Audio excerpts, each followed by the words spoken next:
Hello, everyone, and welcome to another edition of the Bleed Los podcast, Carne Asada. We have so much to talk about.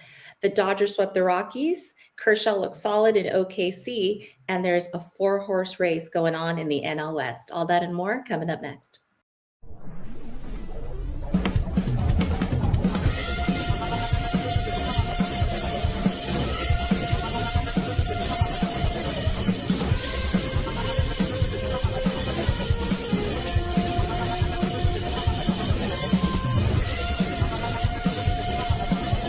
It's time for the Bleed Los podcast. Hey again, I am Drea. I am joined by Lalo, Anthony, and producer Roger. This episode is brought to you by DodgersBeat.com. Stay up to date and in the know with all of the latest and most comprehensive coverage of the Los Angeles Dodgers. It's your one stop for articles, interviews, contests, merch, and more. Never miss a beat and check out DodgersBeat.com. Hey fellas, how you doing? How was your week? What's going on? Doing good. Great week. Solid week from the Dodgers. I know it doesn't feel like it, but it was a good week. Good to get back on a homestand. These road trips are kind of brutal, especially on the East Coast. And it's been fun to have them back. So it's been a lot of cool little things. So we'll get into a little bit of that in a little bit, because I think for me the highlight was, even though it was a brutal loss, was to see Rojas get a little wild and funky out there. So I'm curious to see if you guys actually saw that live, and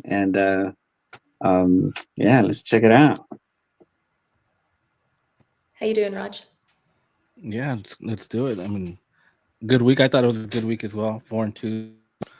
I'll take it. Was anybody there at the beatdown? No. I almost was. Yeah. Rod, you weren't there? I was there. I was there Saturday. Oh. I was there Friday and Saturday last week. Goodness. I mean, Yeah. it was a 1-0 game. Like, what, after 5, something like that, right? I mean, it felt like it was a normal game, right? And felt like anybody's game at that point. And then next thing you know, it's 16-0 when that game ended. So, but Yeah. I mean, it was one of those games that happens. It's not fun Right. to watch. But like I said, it happens. I think the next day, I think the Red Sox lost 16-1, or they won 16-1. One of those two, but kind of similar score, kind of a day or two later. But so, it does happen to teams, and what teams do is just they flush it. Like they talk that night, they just come back the next day, and hope to do better the next day, and that's how it goes. But it opens the door to that funness, so that's kind of cool to see them act like kids again. That's one of the cool things I love about baseball. Yeah, not everyone was happy though. I guess that was the worst home loss in franchise history. It was.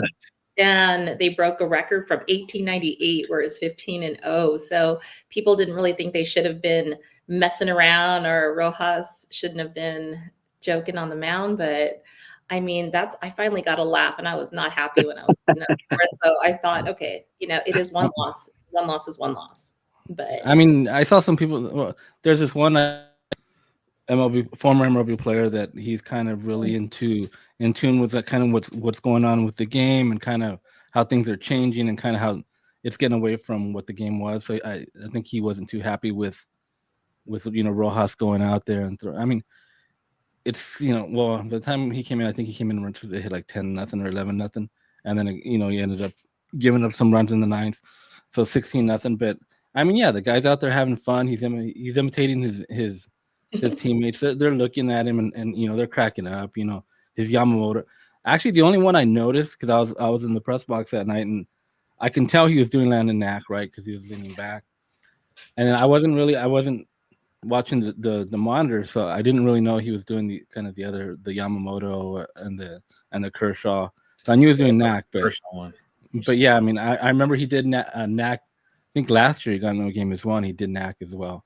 So, like I said, he was keeping those guys loose, and I think it was fine. Yeah, I'd rather he try to keep the mood light, especially after losing 16-0. You can go back into that clubhouse and like things are down, and it helps relieve the tension and gets you ready for the next game, basically. you don't want to like have the effects of this linger on. I know we still ended up losing the next day, but at least we kept moving on from that. I agree. Like I was way off on my predictions. I thought we were going to sweep everyone, but I mean, we're going to lose 60, and that means that Dodger fans are going to be probably pissed off for about 60 games a year at least, or somewhere in that range. But at the same time, like, we're not going to win them all. And I like that he just kind of made it where it's like, okay, try to let it go. And we still swept the Rockies, even though it's the Rockies, we still swept them. So it all worked out. What'd you guys think of So, well, real quick, I remember. So after that game, so like I said, I was covering that game. So after the game, Roki was talking to the media after, and I remember when we got there. So where he speaks, it's kind of like right outside the clubhouse, and I remember hearing there was like loud noise like coming from the clubhouse, like they were like, yeah, like hooting and hollering, kind of like hooting. That's kind of what I heard. Nobody asked about it, whatever. But I remember kind of hearing that sound, and to me, I'm thinking, if I did hear correctly, I think they were doing that for Rojas, kind of because when they talked to Roberts, he said he helped save their arms, save bullpen arms, right? He covered 2 innings. It kind of goes back to, I know it's not in the playoffs, but it kind of goes back to what happened in the playoffs with Brent Honeywell last year, right? When the games that they were losing, they needed to put somebody out there just to eat up innings to help save for the next day, for the future games that are coming up. Right. And I think that's part of it. Yeah, like we said, bad loss, but they don't want to go out there. They didn't want to keep running bullpen arm after bullpen arm. That's going to actually hurt them for the next day, and then hurt them for the next. Because like I said, we don't know what's going to happen the next day, right? How many 100%. bullpen arms did they have to use that in that next game coming up? So, it is what it is. But all in all, no harm, no foul, right? It was, Rojas went out there, did what he had to do, entertained his teammates. It's all good. Right. Yeah, there was some good. I mean, that it wasn't all bad. There was definitely some things that I really liked about the homestand. Did you guys catch? Well, I love watching a Shohei home run, so he hit an absolute. Whoa! That thing sounded solid. That was crazy. It was crazy. When is it going to go out of the stadium? Is what I want to know, because that's coming eventually. It's coming. Yeah, I mean, you said it before. That sound when it's a home run. That one, I mean, it sounded like a bat hit another bat. It sounded like two people just kind of swung bats at each other, and it was just a solid knock, and you could tell it was going far. I mean, it almost cleared. It almost cleared the pavilion, right? So it kind of hit that second to the last row back there, and that was insane. I'm sure anybody back there didn't imagine they'd be catching a ball that day. So that's exciting. That was beautiful. If he hits one of those during the summer when it's hot, Oh yeah, that's going to go out. I mean, we saw earlier in a couple of games too where he missed 2 home runs that kind of went to the wall, kind of because of that marine layer kind of just held him up. I mean, nothing was going to hold that ball back, but have him do that in the summer. That's going to clear the pavilion right there. Mocos. Yeah, I think he hit one last year where in the pavilion where like I've never seen a ball hit there before. Kind of by like that pink. Yeah, that kind of towards right center, kind of right center, right. Yeah. And I remember when I saw it, I said to my brother who was sitting next to me, "Is like I don't think I've ever seen anyone hit one there." And like I always say, his home runs are majestic. They sound majestic. They look majestic in person. They look majestic. Like if you're ever just like watching him hit and like you see him connect with one and you look up into the sky and you're like, whoa, it almost like doesn't even look real. No. Right. And he's not even, doing 100%. You could tell he's doing a casual swing, and that's just who he is, man. He's just a beast. He's gigantic, and he knows how to connect with those balls. And one of these days, if he gets upset and he really wants to lay into one, it's gone. It's going to hit somebody's car out there in the parking lot. So that one's going to be a great one to see. It's coming, folks. It's definitely Mark coming. my word. Yeah.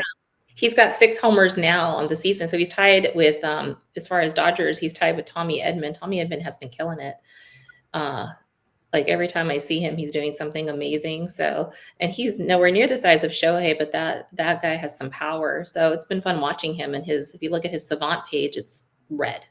top to bottom. I mean, he's just absolutely just a really amazing trade that we had. So I feel like we have a lot of good to see from him. And then some other positives were I think Muncy is getting a little bit, I'm starting to see a little kind of turn the corner in the last series. So looking like he's seen the ball a little bit better because I know everyone's waiting for those Muncy homers too, which All right. we'll see. All We'll right. see. Mm-hmm.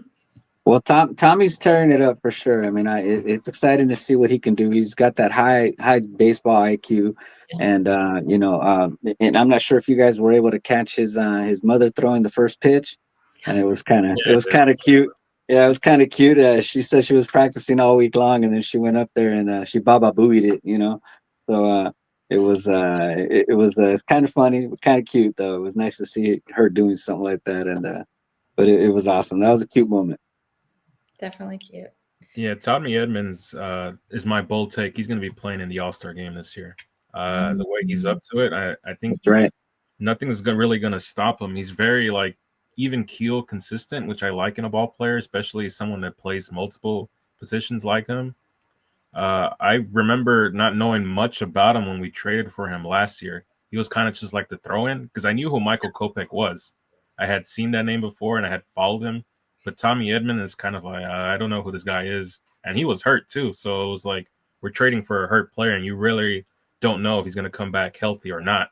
And thankfully he came back and he tore it up in the LCS and in the World Series. And now he's basically, it's like, it probably gave him like a big confidence boost. Like, yeah, I belong on this lineup. I'm part of this team. This is my spot, whether it's in the outfield or in the infield. And it's kind of hard to see anyone taking that spot from him. Totally agree. Like he's been position player wise, he's like he can play multiple places. He's like looks gold glove out there anytime he's on defense. And when he comes to the plate, I'm always excited because I feel like he knows how to make things happen in key moments. So definitely someone to keep an eye on for the rest of the season. But I agree with you. He's definitely like on the top of my list for to see in the All-Star game is he's fantastic. But even the pitchers have been doing overall. Our starting pitchers, we're not going to talk about Bobby Miller yet. I'm sure that's going to come. But it was right here. It was on the tip of my tongue. You're right. But the positive is you have really good ERAs from May, Yoshi. We've got, even though Snell's not in the lineup yet, again, you still have Sasaki and Glasnow. Overall, like it's not a bad group of guys, and they've been really giving killer starts. So always room for improvement, but overall, I think our main starting pitchers are doing pretty well so far. Yeah, and that's not even mentioning Kershaw, right? He had his little stint over there in AAA, and what I saw was greatness coming back. So if this is his last year, which I think it might be, I mean, I'm glad he's gonna come back. He's looking good to form, and I don't know if you guys caught it, but I think he only had 3 strikeouts, but it was still okay. His form was there, and the movement was there, and I can't wait to see him come back up on that Dodger mound. Yeah, when I first got that notification that he was throwing a rehab start, my immediate thought was, what, already? Because I kind of assumed that he'd be going down a little bit down the line, like maybe May or like June perhaps. But I'm glad that he's back. I'm glad that he's going to give it one last go. I'm not sure if this is it for him. I really, really want him to get, I believe it's 32 strikeouts to reach that number. Right. So by hook or by crook, I really hope that he gets that, because it's one of those like things that he can just add to the multiple things that he has in his cabinet.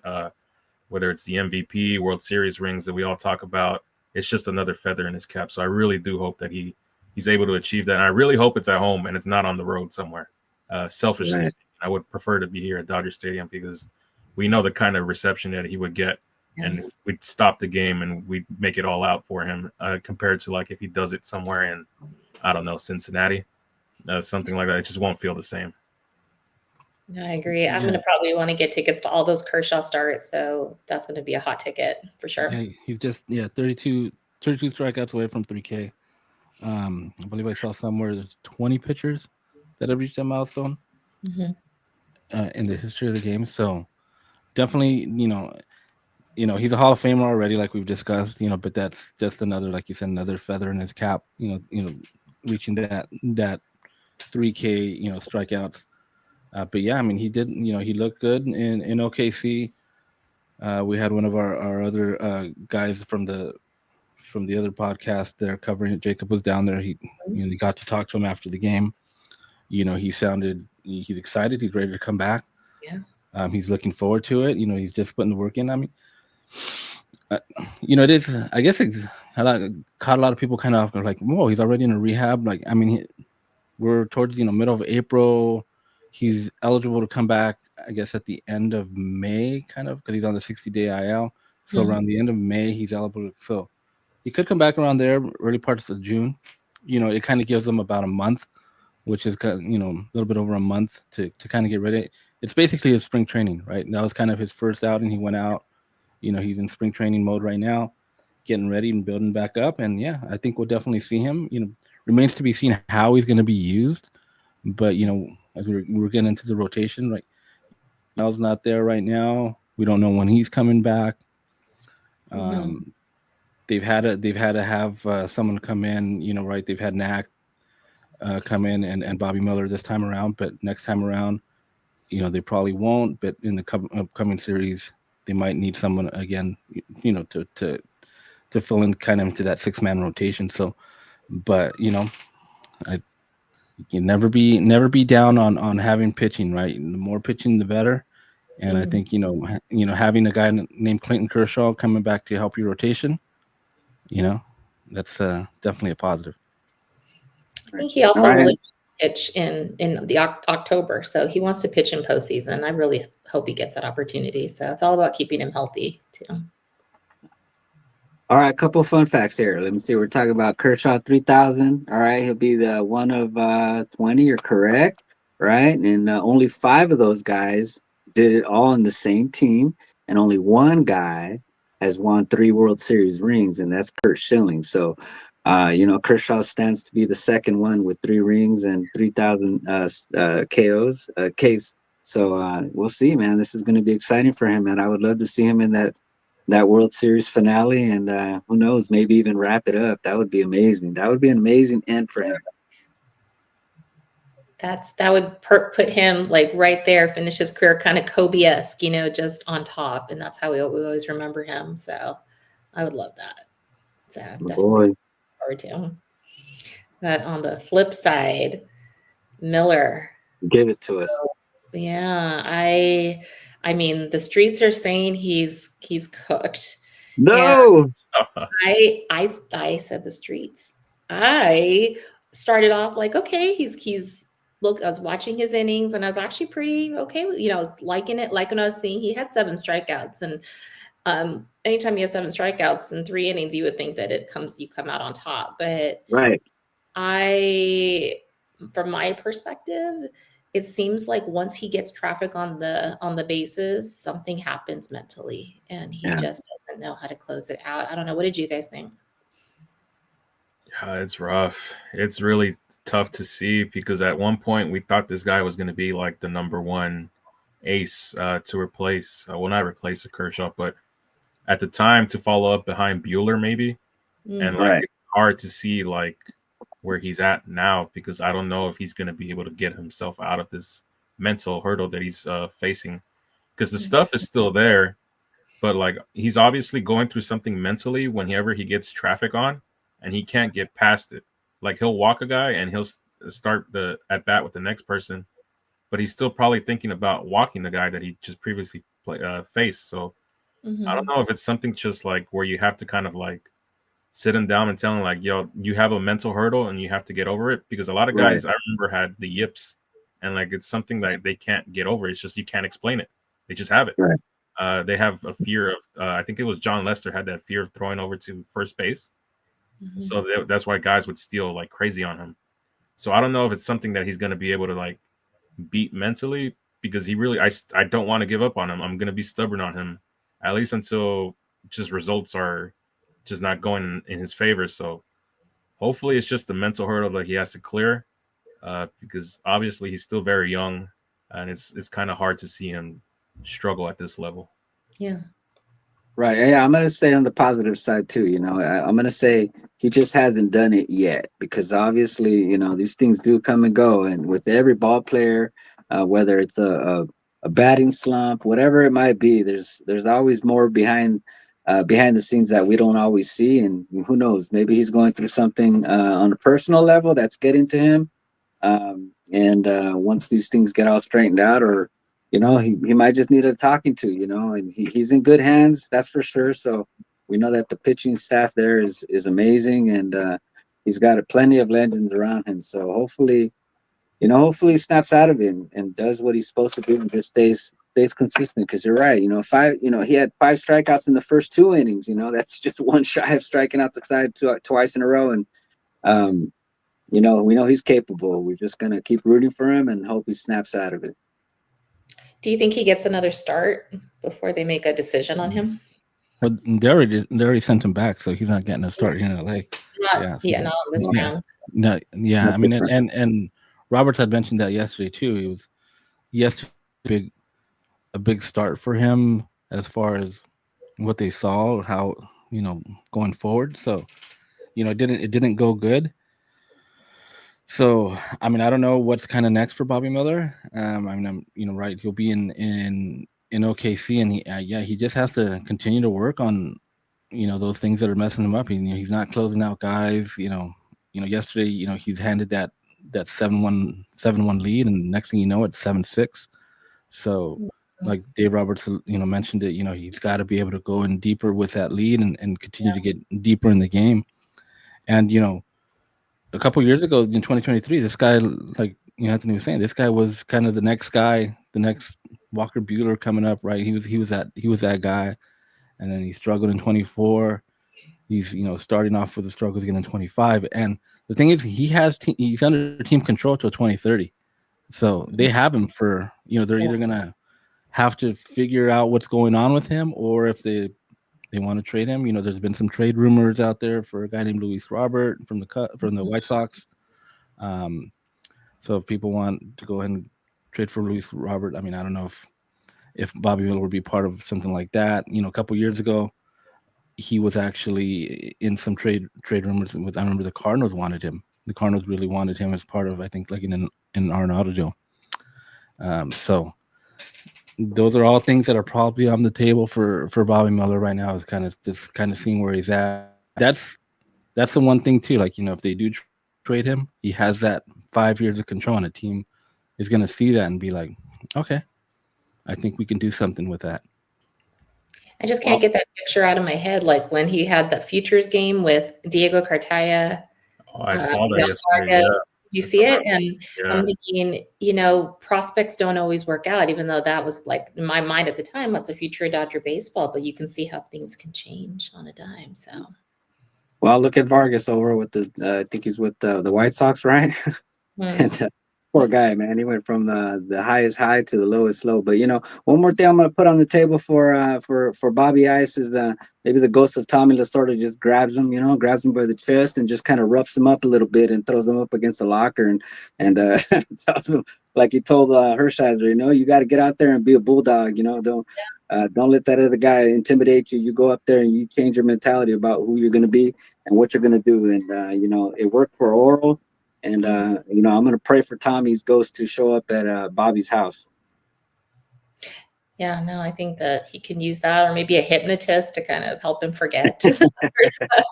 There's people on first and second and third, but who is dominating in OKC, who I don't know when we're going to see him, but it's looking kind of good when we do. Have you guys heard about or seen Kim? I saw Kim has been doing pretty amazing. Mm-hmm. So that'll be fun when he does come up and what that could mean for us. Yeah, he's really he's dominating right now in AAA. I wonder. Well, I kind of have an idea why they won't bring him up, but if he keeps playing like this, you just can't ignore it. Especially like he's just dominating AAA pitching. Eventually, you have to bring him up, and even if it's for a small sample size, you got to see if he can take on major league pitching. We discussed this before. Even if it's for like 10, 15 games, I have a feeling that he might come up and that phantom IL, like where they send a guy, he has like hip soreness, he'll be out for like a week or two, and then they'll bring someone up. I have a feeling hopefully that's where we're heading. But if he comes and does what he's doing up in AAA, how can you justify sending him right back? Yeah, I think that I'm excited to see him because we have kind of seen, at least earlier in the season, a lack of production from, the bottom of the lineup, and it's starting to come around. But I felt like, yeah, we could see it'd be nice to see Kim up here in this position and hitting and getting some, ducks on the pond for Shohei, because I think that's what we really want to see is, people on base, have Shohei have the RBIs, have Mookie, Freddie just kill it, and then we can put some high scoring games on the board. I'm excited for that. I think he can help with them. Yeah, I mean, I think there's been a lot of talk for people wanting to see Kim, but I think he still needs, he still needs to develop down in AAA. I mean, because I was talking to somebody the other day at the stadium about him, and he was saying like he didn't look good in spring training, so they needed him to go down, work on stuff, work on kind of hitting that big league pitching, catching up to fastballs. Let him get that work done, because the worst thing that you want to do right now for this guy's development is bring him up and either not play him, or he does play and he goes 0 for 20, 0 for 30, because you're really gonna hurt him. So let him go, continue to develop, and then kind of give him that shot. So yeah, I get that fans want to kind of just give him some time, let him develop. Like I said, he's still young, he's still early in his career, so kind of just give him a little bit more time, and then kind of bring him up and kind of see where he's at. Yeah, I know. We get a little antsy as fans though, because I mean we wanted to send Pajes to the moon just a few days ago, and then now he's coming through. And it can change, like I say, day by day. We love him, we hate him, but at the end of the day, we just want to get to postseason. We want to win our division. And looking at the NL West, I'll be honest, I didn't think that it was going to be as on fire as it's been, and I think that's what's making people a little bit more, we're overreacting because we see how good the Padres have been. We're in third place up until I think yesterday or today, because I think the Giants lost. That popped us into second place, but we might not just run away with the division. We're gonna have to fight, I think. I don't know. So, what do you guys think? I didn't think at least the Giants would be this good. I thought for sure the Padres would give us a fight, and I thought Arizona would come back after a down year, kind of last year, and come back and try to give us a fight. So, but hey, I like the competition. It kind of keeps them on their toes. Make sure they're not coasting like in August or early September. So if it's gonna go down to the wire, let's go for it. I'm ready to fight. Basically, I know it's like they say, if you're gonna come for the champ, you better not miss. So let's line them up. Mhm. Yeah, I love that. I love that. That's a great attitude, man. I mean, the better the better baseball we have, all the way across the board. If it's the tougher the competition, the better the better the glory, right? So hopefully these teams come up and they're not just steamrolling over everybody. Yeah, I want to see a fight. I want to see them get down. I want to see them play some good ball on both sides, and we don't want to see fifth inning disasters like we saw last year. Well, even though last year's was kind of cool. So, but yeah, this is going to be exciting, guys. I'm ready for this race. Mhm. Yeah, You know, I I'm not. I mean, it's 20 games. I definitely don't want the Dodgers to cruise all the way through, right? Because then you get to the playoffs and they never really had that competition. But it's 20 games, like we were saying earlier too, with a couple of Dodger losses, and people were getting all panicky. And it's early. It's 20 games. We'll see what happens. It's kind of right now. Everybody's kind of just jockeying for position, kind of, and who they're playing, the strength of schedule, So give it another 20 games, get into 40, 50 games. Let's kind of see where everybody's kind of sliding into. Obviously, I wouldn't expect the Giants to stay up there. I'm for sure the Padres are going to hit, some troubles as well. D-backs, kind of everybody kind of goes through the same thing. So, we'll see. Just give it some time. But right now, if you're looking at it, yeah, this is definitely the best division in baseball, right? You have the Padres 15-4, Dodgers 14-6, Mhm. Giants 13-6, and Arizona 12-7. And the poor Rockies, who have lost to Poor Rockies, yeah. mostly all these teams in front of them, are 3-15. Yeah. So Hey, did we get the tallies, Roger, from last week when we made our predictions on how we were going to come out of this homestand? I I was. think I think I think you Anthony and guys, I were like 4-2 or something like that. You Yeah. guys won. yeah, I was 5-1, and Right. what Drea, you went 5-1 too, right? I said we're gonna sweep, Oh so no, I yeah, feel like I was right, sort of halfway right, 50% right. No. All right, cool. I just All wanted right, to. so let's make some predictions for this. we'll put you guys on the leaderboard as you Yeah, guys there you win that go. week. Okay, so all right, so what's coming up? What's coming up this next week? They're on the road, right? They They're got a on the tough road. Texas. Yeah, Rangers. Yeah. the Seagers. They got the Rangers and the Cubs again. Or see the Cubs again. Yeah, Cubs are pretty hot right now. It's just 5 games. It's a quick trip. Five games, 3 in Texas, two in Chicago. Okay. Yeah, that Texas rotation, I think it's like DeGrom, Eovaldi. I can't pronounce the other guy's name. Tyler Mahi, I think they said. Is it Maui or Maui? Maley. That's who we're facing. But we Molly. also got our three horses going: Yamamoto, Sasaki, Huh. and Glasnow. So this might be low scoring games. This might be like 2-0, Cool. 3-1, stuff like that. Yeah.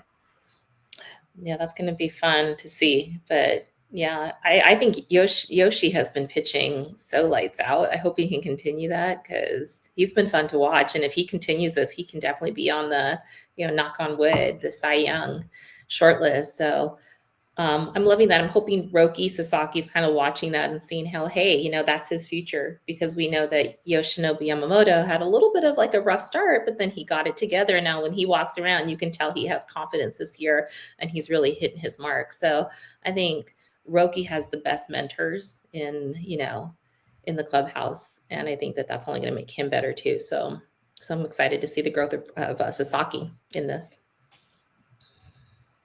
Well, these two teams are definitely going to come out swinging. So it's going to be tough, and I'm glad we have our big three coming out first against Texas because they want it. They looked good last year. They're looking okay this year, and the Cubs, I'm pretty sure, feel like they got our number, but different ballpark, different situation. I'm going to say 4-1 on this road trip, guys.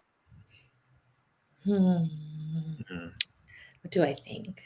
I'm gonna go 3-2. All right. Come on, Raj. Give it to us, Raj. Yeah, I think I'm gonna go 3-2. I think 2 out of 3 in Texas and probably a split in Cubs because it's looking like they're probably gonna face Shota Imanaga on one of those starts because he threw on when no wait, was it Tuesday? What's today? Today we're recording on Thursday, right? So he threw Tuesday. So I don't see him on the schedule. Wrigley's also a tough place to play at, especially if they have the wind going. Yeah. So I mean, the thing with the Cubs too is when we saw them in Tokyo during that series, I kind of felt like the Dodgers just were outmatching them, and first 2 games of the season, right? But I felt the Dodgers were much stronger, and then coming in last week, obviously the Cubs take 2 out of 3, but I still think the Dodgers were going through it. So I'll say a split at least in Chicago, but Right. hoping to get that the sweep there. So 3-2, Drea, what you got? No, I think I'm feeling 3-2. I wish it could be sweep all the time, but definitely 3-2 sounds great. I'll take it. Yeah, pump the brakes. Our rivals, don't win any games, and we can end up in first place by next week. All right, this is my chance to pull away from Anthony from the leaderboard. Then, all right, that's cool. We got our predictions in. I think. All right, yeah, it should be great. Yeah, I just want them to protect Shohei. Did you catch when that ball that went into the dugout almost hit him on his head? I think it was a moving foul ball. Reminded me of last year when the bat boy had to catch that ball to not hit Shohei's head. I'm like, we need to put that boy like in bubble wrap when he's not at the plate because we cannot risk not having our Shohei. But some fun things. But there's some good stuff coming in the coming year because there's going to be a couple things were announced, but we have the Olympics coming that was announced at Dodger Stadium. So the baseball portion will be at Dodger Stadium. That's going to be a lot of fun. And then we have the WBC. I think they said some guys were interested or saying they're interested in playing in the WBC. So we have a lot of fun to look forward to. Yeah, I'm very interested in both of these. Hopefully, fingers crossed, I'll be in Houston for the WBC. I've been a big Cool. fan of it since 2017. I believe that's the one where the Team USA won. And I always thought it was like super cool because at least it gave us an alternate to spring training that year. And it's very competitive. These players are treating this like it's the World Series. It is their World Series. For most Right. people representing their country, it's a very great honor. And for the Olympics, I didn't get to experience the Olympics when they first came to LA all those years back. So this is going to be my first like Olympic experience. I'm looking forward to going to go watch games at Dodger Stadium, all these events. And I hope because the Olympics are here in LA, so I do hope that MLB decides to like pause their season and lets these guys play in these games. Perfect to market your players. I mean, can you imagine Shohei Ohtani playing for the gold medal at Dodger Stadium? Or like Mookie Betts Wow. playing for the gold medal at Dodger Stadium? I mean, the NBA does it, and you see how cool it is when like LeBron, Steph Curry, Kevin Durant are playing on the same team. We just saw it last year. They won the gold against France in France, like one of the most awesome moments in basketball probably ever. So I really do hope that MLB is like smart and wise and lets these guys play for their countries. I don't know what the qualifying process is for that. Probably as complicated as it gets, but it'd be very cool to see these guys compete for like a month here. It's not going to hurt MLB if they compete for them. It's probably going to do more better for them long term. You bring in viewers, bring in fans, because I love the Olympics. So I definitely want to be at a lot of these events. But front and center, watching the Olympics and seeing our boys, seeing our Dodgers represent, man, that'd be. This is that window when it's not going to be in LA again for who knows how long. So this is the time for sure. Yeah, I'm with Anthony as far as WBC. I love the WBC. Every time it comes around, it's kind of one of my favorite times. And you know, I get it. It's at the beginning of the season, so a lot of guys have been weary as to do they want to do it. But I think, especially in the last one, we saw a lot more guys on Team USA kind of committing to that. We've seen it on international teams for the longest. You know, Puerto Rico, the Dominican. These guys send their best guys because, like I said, these guys want to play for their country and they want to win for their country. So, you know, we saw it last year when, you know, we had Trout and Betts, and now already this year they already announced that Aaron Judge is going to be playing. You know, you'll probably see Trout again, and you know, I think Betts was saying the same thing. They want to play, so get the best guys out there from Team USA. You know, Japan brings their best. You know, Shohei will probably be there. Well, actually, he did discuss it at the stadium the night, saying that he's definitely, you know, kind of he's interested, but he's kind of seeing how the year goes, and you know, definitely an honor for him to do it. So definitely looking forward to that.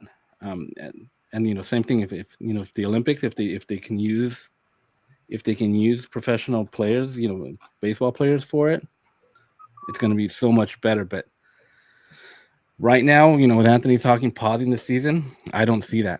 I do not see MLB pausing the season in July, 2 weeks, a month, whatever. They're just not going to do that to let guys go and play. So I don't know how they're going to find a way to make that happen. You know, as is, you know, right now it's hard enough to get guys to commit, you know, in the beginning of the season, that spring training, right? You know, and other sports like basketball, it's in their off season. I think the only ones that did it was WNBA. This past Olympics, they paused like a month, you know, and I just do not see MLB doing that. Yeah, because it only lasts 2 weeks, but I'm sure there's a lot of that prep work. You know, they got to really get together and play as a team somewhat. You know, so yeah, we're talking about at least 3 weeks, right? Even if they are all stars, but who knows? I mean, it'd be nice to see it. But on that same note, you know, I'm not sure if you guys seen the Dodgers are building a state-of-the-art minor leagues complex over in Ontario now. So I think the Quakes from Cucamonga will be moving over there, and I think there's talk of having some of those Olympic games over there also. So it should be nice. I mean, I work right around the corner from there, and I get to see the development. So it's gonna be right near Raj's house. Also, we get to go to games on our bikes, Raj. Yeah, I drove by it the other day. I saw kind of they have the foundation set. They're raising up, but basically the building, right? The way it's gonna look. Yeah, They even have it's up. Yeah, where there's the structures there. scoreboards. There's like a scoreboard already that kind of looks like the Dodger one, right? With the shape. Mhm. So yeah, it's literally probably a 10-minute drive from where I'm at. I'm still kind of confused because I know they're taking over. The Quakes are staying in Rancho Cucamonga as the Quakes would then become the for the Angels once again, and then the Dodgers are going to take over this new location. But I'm still kind of I need to ask Mike over at the Quakes.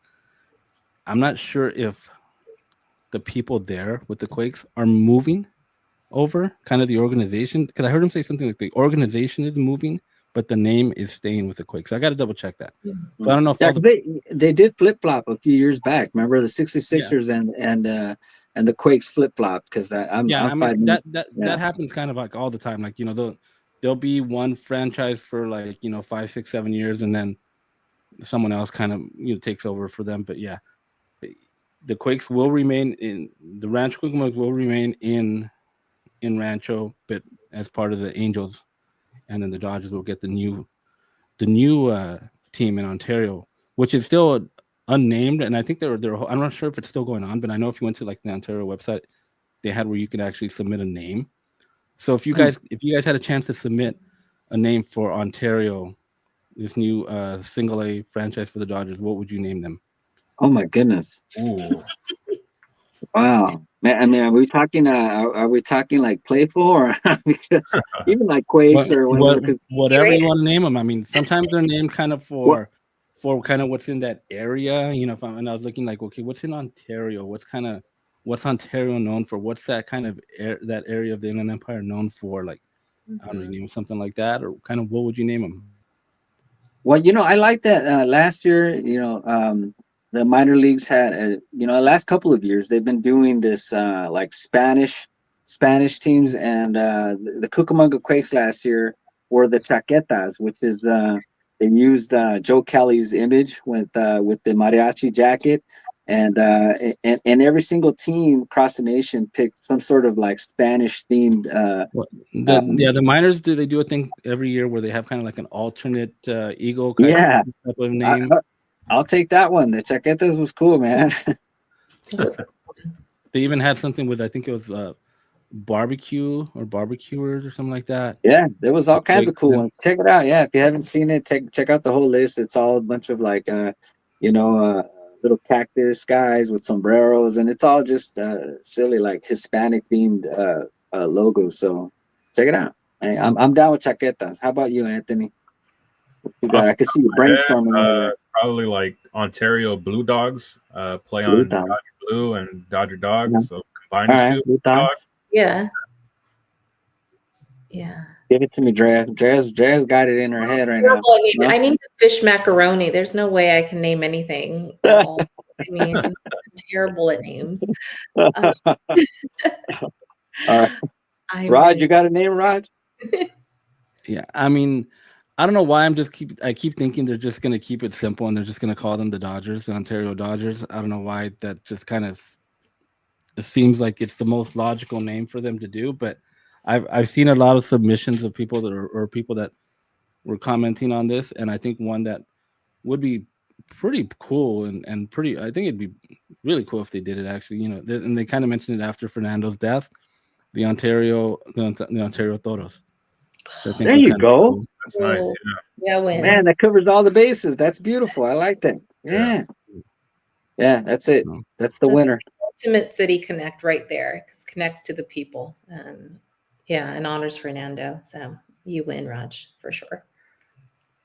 So love it. So fun fact, the stadium, the first 11 home games, we have had over 50,000 people. So sellout nights for all of the first homestands at Dodger Stadium. So I think, you guys have been there. I've been there. It has definitely been, people left, right, everywhere. But that really just shows how, people just love their Dodgers and we're supporting them even when the parking goes up and the prices go up.